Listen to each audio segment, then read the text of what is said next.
¿Sabías que durante la Edad Media celebrar la Navidad podía ser un acto peligroso?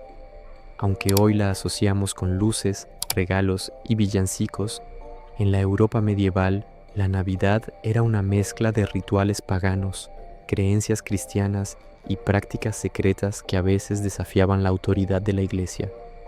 ¿Cómo se vivía esta festividad cuando el mundo era gobernado por el miedo al pecado y la superstición? Prepárate para descubrir cómo era realmente la Navidad en la Edad Media, desde rituales prohibidos por la Iglesia hasta fiestas tan salvajes que fueron tachadas de heréticas. Bienvenidos a Origen Misterioso, esto es Vlogmas Día 12, y hoy desentrañamos los misterios ocultos detrás de la Navidad medieval. Durante la Alta Edad Media, la Navidad no era una festividad universal ni organizada como hoy. La Iglesia aún luchaba por erradicar las viejas costumbres paganas que persistían en las comunidades rurales. Muchos campesinos seguían celebrando el solsticio de invierno con rituales antiguos dedicados a la fertilidad, el renacimiento del sol y la conexión con los espíritus de la tierra. Estos festejos, aunque adaptados al calendario cristiano, conservaban símbolos paganos que inquietaban a los líderes religiosos, quienes buscaban uniformar las prácticas religiosas a través del control litúrgico. Uno de los rituales más controversiales era la llamada Fiesta de los Locos, celebrada alrededor del 28 de diciembre, Día de los Santos Inocentes. Clérigos menores y feligreses realizaban parodias de misas, vestían atuendos ridículos e incluso coronaban a un obispo de los locos. Esta inversión de jerarquías eclesiásticas era vista como un escape temporal del orden establecido, pero para la Iglesia esto bordeaba el sacrilegio. En varias regiones, estas prácticas fueron finalmente prohibidas por su carácter burlesco y subversivo hacia la autoridad clerical. Curiosamente, la prohibición no erradicó la fiesta. De hecho, algunos historiadores argumentan que al suprimir oficialmente estas celebraciones, lo que se logró fue su desplazamiento hacia espacios más secretos y privados. En monasterios y villas señoriales, ciertos rituales persistieron, disfrazados de actos piadosos. Aquí es donde aparece una dimensión intrigante, la idea de la Navidad oculta, donde las tradiciones se mantienen vivas bajo capas de simbolismo, algo muy característico de la mentalidad medieval, profundamente esotérica y simbólica. En la Edad Media tardía, la Navidad adquirió una estructura más reconocible. Las misas de medianoche, el ayuno antes del día 25 y la construcción de pesebres se volvieron comunes. Sin embargo, seguía habiendo una tensión entre la solemnidad religiosa y el deseo popular de festejar. Esta tensión se reflejaba en la literatura, como los misterios o dramas navideños que mostraban el nacimiento de Cristo con elementos cómicos o grotescos. Algunos teólogos criticaron estos espectáculos, alegando que banalizaban lo sagrado, pero otros los defendieron como métodos efectivos de evangelización popular. En este contexto ambiguo, también surgieron rituales que mezclaban el cristianismo con supersticiones locales. Por ejemplo, en algunas aldeas se realizaban ofrendas de pan y vino no en honor a Jesús, sino a los espíritus del invierno, entidades ancestrales que protegían a la comunidad durante la estación oscura. A pesar de las campañas eclesiásticas para eliminar estas prácticas, muchas sobrevivieron hasta bien entrado el Renacimiento, disfrazadas de devoción mariana o celebraciones de santos menores.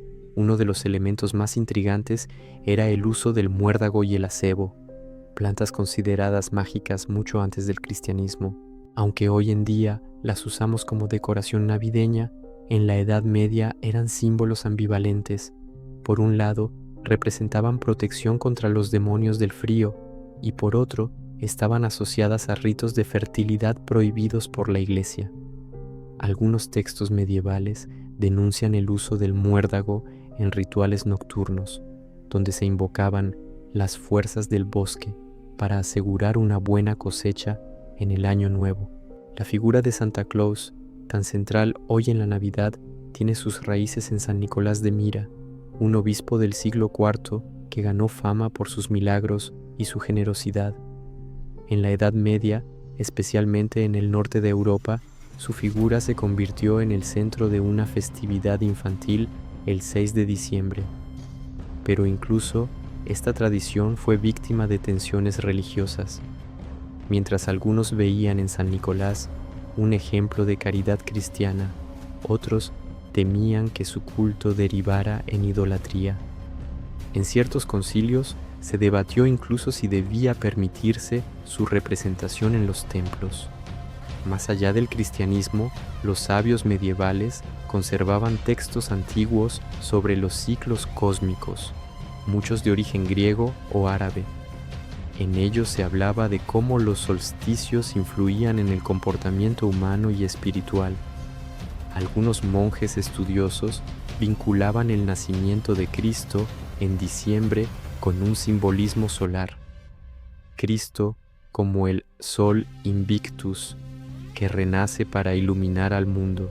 Aunque esta idea era poética y teológicamente rica, también abría la puerta a asociaciones con religiones antiguas, lo que generó suspicacias dentro de la ortodoxia eclesiástica. En las cortes reales, la Navidad era una ocasión de lujo y ostentación. Grandes banquetes, música y obras teatrales se organizaban para mostrar el poder y la piedad del monarca. Sin embargo, incluso aquí se colaban prácticas polémicas. Algunos reyes participaban en juegos de inversión de roles, donde un bufón podía gobernar simbólicamente por un día. Estas costumbres, aunque vistas como entretenimiento, eran observadas con recelo por los cronistas religiosos, que las consideraban restos de fiestas paganas como las Saturnales romanas. La teoría de la supervivencia ritual, formulada por antropólogos como Sir James Frazer en el siglo XIX, ayuda a entender por qué tantos rituales navideños medievales tienen orígenes precristianos. Según esta idea, las sociedades no abandonan completamente sus antiguos ritos, sino que los adaptan y disfrazan dentro de nuevos sistemas de creencias. Así, muchos de los rituales prohibidos de la Edad Media no desaparecieron, sino que mutaron, escondiéndose bajo nuevas formas aceptables para la autoridad religiosa. Una muestra clara de esto son los cantos navideños. Aunque hoy los vemos como inofensivos villancicos, algunos de ellos tienen melodías y estructuras que se remontan a cantos rituales anteriores al cristianismo. En algunas regiones de Europa se cantaban canciones durante la Navidad para ahuyentar a los malos espíritus, no para celebrar el nacimiento de Jesús. Estos cantos eran en ocasiones acompañados por danzas en círculo, una práctica que los inquisidores catalogaban como indicios de brujería. Y hablando de brujería, durante la Edad Media tardía, la Navidad también fue considerada por algunos sectores como un momento propicio para la actividad de las brujas. Se creía que durante las 12 noches entre Navidad y la Epifanía, el velo entre los mundos se volvía más delgado. Las leyendas hablaban de procesiones de espíritus lideradas por la diosa pagana Perchta o la Dama Blanca. Estos relatos fueron lentamente absorbidos en la iconografía cristiana como advertencias sobre el pecado y la vigilancia moral, pero su origen permanece envuelto en misterio. La Navidad, en la Edad Media, fue una época de contrastes profundos. Por un lado, era una celebración religiosa que conmemoraba el nacimiento del Salvador. Por otro, era una ventana por la que se colaban antiguos rituales, deseos de liberación social y prácticas que la Iglesia no podía controlar del todo. Esta ambivalencia hizo de la Navidad medieval un terreno fértil para el sincretismo, donde lo pagano y lo cristiano convivían en una compleja danza de simbolismo. Muchos de los elementos que hoy consideramos esenciales para la Navidad, las decoraciones, los cantos, los personajes mágicos, tienen raíces en estos rituales prohibidos o transformados. Lejos de ser una festividad estática, la Navidad fue, y sigue siendo, un espejo que refleja las tensiones, los miedos y las esperanzas de cada época. En la Edad Media, ese espejo mostraba un mundo profundamente religioso, pero también lleno de secretos y resistencias culturales. Y así concluimos nuestro viaje a través de las sombras y luces de la Navidad medieval, una época donde celebrar podía ser un acto de fe o de desafío. Si te intrigó esta historia, dale like al video, suscríbete al canal Origen Misterioso y no te pierdas los próximos días del Vlogmas, donde seguiremos desenterrando los secretos del pasado. ¿Conocías alguno de estos rituales prohibidos? Déjanos tu comentario, nos encanta leerte. Hasta mañana, misteriosos.